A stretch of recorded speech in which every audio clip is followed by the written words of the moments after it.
Okay, you ready? So a few days ago I asked you guys for video suggestions, anything, and I also said that I promised that whatever that suggestion was, I would do it. What are the responses? Boogie Nights? What about it? That's it? Or were there any other requests? Just one. What about it though? I mean, I guess I could praise it a little bit because it was Paul Thomas Anderson's second film and it was amazing. And you think about the fact that it was his second film and to be that successful and that great, like that's pretty huge. Same thing happened to Quentin Tarantino in Pulp Fiction. It was like the biggest movie. It still is considered one of the greatest movies of all time. In my opinion, it is the greatest movie of all time, but they sort of have a similar story. Does that make sense? I mean, I guess I could talk about how it's now considered a classic, and it's totally understandable. If you guys know Paul Thomas Anderson's work, you guys know that he loves doing period pieces. He loves traveling back in time. The cool thing about him is that he knows how to do that, but he also knows how to not make it feel like an old movie. It's kind of hard to explain. He knows how to take you back and give you a glimpse of that time without making the movie feel about that time. His movies are always about characters and their arc, I guess you can say. All of his movies have that exact same pattern. Boogie Nights is one of the best examples of that because you literally see the start of Marky Mark's character in the story, and then you see it progress and go somewhere, and then you see the downfall of everything. Also, the characters that surround the main character. So, I mean, I guess I could talk about that a little bit.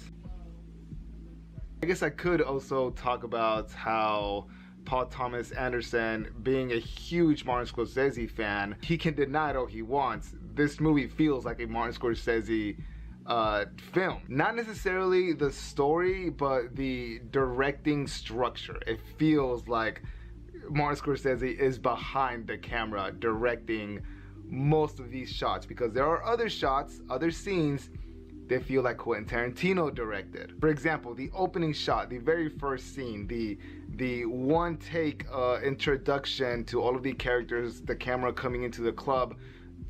I mean, who does that better than Martin Scorsese? There's also another scene when William H.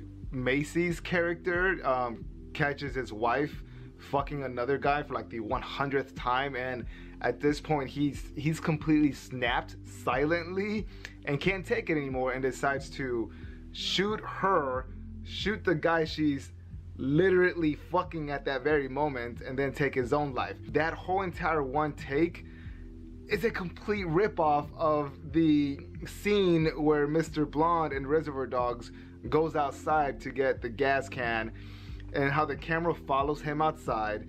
He gets what is considered his weapon and then comes back inside to take care of business. William H. Macy does the exact same thing in the exact same pattern. So it's almost like Paul Thomas Anderson kind of copied that exact scene for his movie. Not that it's a bad thing. I know artists and filmmakers do it all the time. They say, fuck, how does that quote go? That's what it is. Imitation is the sincerest form of flattery. So with that said, most of this film feels like he is paying his respects to some of his favorite directors that inspire him to make films. I guess I could also talk about how whenever this movie came out, it was kind of shocking because of what the story is about, even though I feel like most of the audience, they didn't really see the film for what it was. Most of the audience, I think, they walk out and all they can think of is dicks and tits, you know what I mean, and drugs. It's sad that that's what sticks with them, even though you don't really see any of these sex scenes. Because even though the movie is about the porn industry, ultimately I think the movie is about family. I can almost go as far as to say that the movie is in fact about family. So I guess I could talk about that too. For example, Marky Mark's character, in the beginning, he's a 17-year-old boy that has these huge, big dreams for his future. Doesn't necessarily know what they are, but he knows he's destined to be something. You know, there's this quote that he says where everyone is good at one thing, or everyone has one special thing. I forget what it is. Do you know?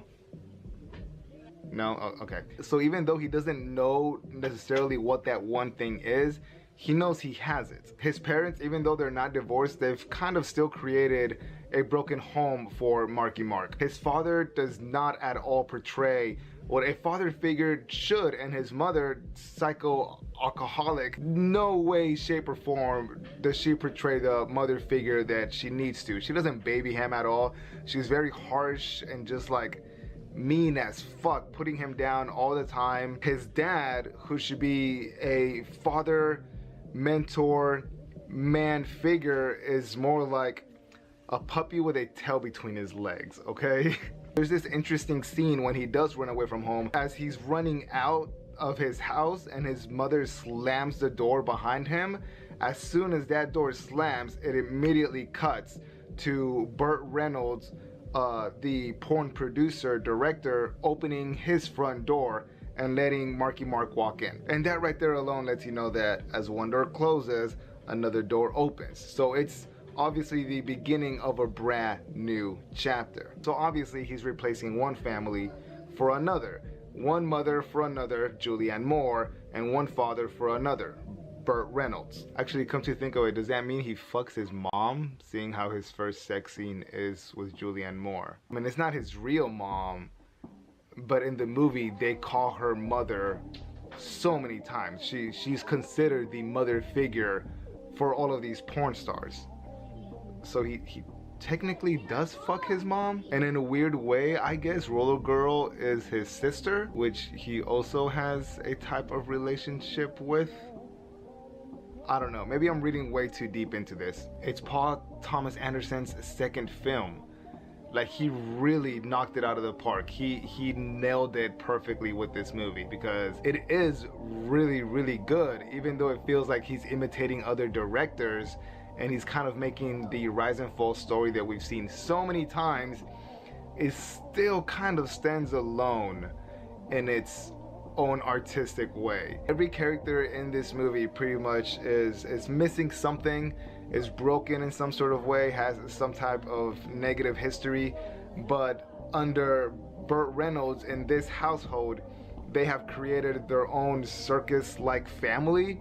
They're dysfunctional. Shit does go down later on in the future whenever the 80s come in, but in a weird way, it's almost like, what family isn't dysfunctional? What family doesn't have a history? That's what I think this movie is about. It's about family and how fucked up a family can get. So I guess I could talk a little bit about that. In Boogie Nights, he did everything that he knew was right. He was like, you know what? All these other directors, they know how to make a good movie. They know how to make a good scene. So I'm gonna do what they do so that I know for a fact I make a good movie and gain the trust of studios and other producers so that I can keep making movies. And once he gains that trust, once he shows them that he can make a good movie, then he starts doing more of his own thing. Does that make sense? It's a great movie to watch to learn about movies, or to learn about writing characters, because that's what this movie feels like. It's good, but it's almost like a film class, almost, you know? It's like Paul Thomas Anderson made this movie following the blueprints that other filmmakers have left for him, and because of that, he didn't fail in making a movie. So it's almost like film buffs watch this movie for the exact same reason, you know? Like, this movie is literally like if Martin Scorsese and Quentin Tarantino and all of their movies were to fuck and have a baby, you would have Boogie Nights. I guess I could also talk about how imitation being the best form of flattery, the ending of Boogie Nights. I'm not talking about Marky Mark taking out his big giant dick out, which isn't literally his dick for all you dummies out there, but I'm talking about that whole entire scene with him sitting in front of the mirror and talking to himself, hyping himself up. That whole entire scene, I don't think I've ever heard anybody else mention this, which surprises me. It's almost like other critics and other people reviewing this movie or talking about this movie or analyzing this movie never mention how that last scene is a complete ripoff or imitation, and you know, in a form of flattery, is the exact same ending as Raging Bull, which coincidentally is directed by Martin Scorsese. It has the exact same tone. I almost want to say it's shot for shot, like it's a literal replica of the Raging Bull scene, except that instead of having a big giant nose staring at you, you have a big giant dick. That's like the only difference between those two endings.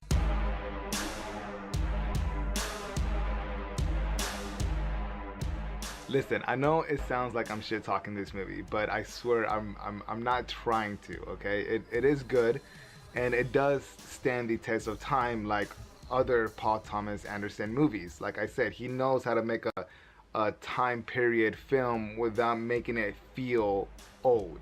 He's really good at that. There really is a lot to talk about, a lot to mention, a lot to digest when watching Boogie Nights, but it's just one of those movies that you either think it's about porn or you think it's about something else. And I personally think it's about something else. I think it's about all the things that I mentioned. So yeah, if you haven't seen it, I'm sorry if I spoiled any of it for you. Go watch it, give it a watch and enjoy it, because it's good. If you have seen it but it's been a very long time, go watch it, rewatch it.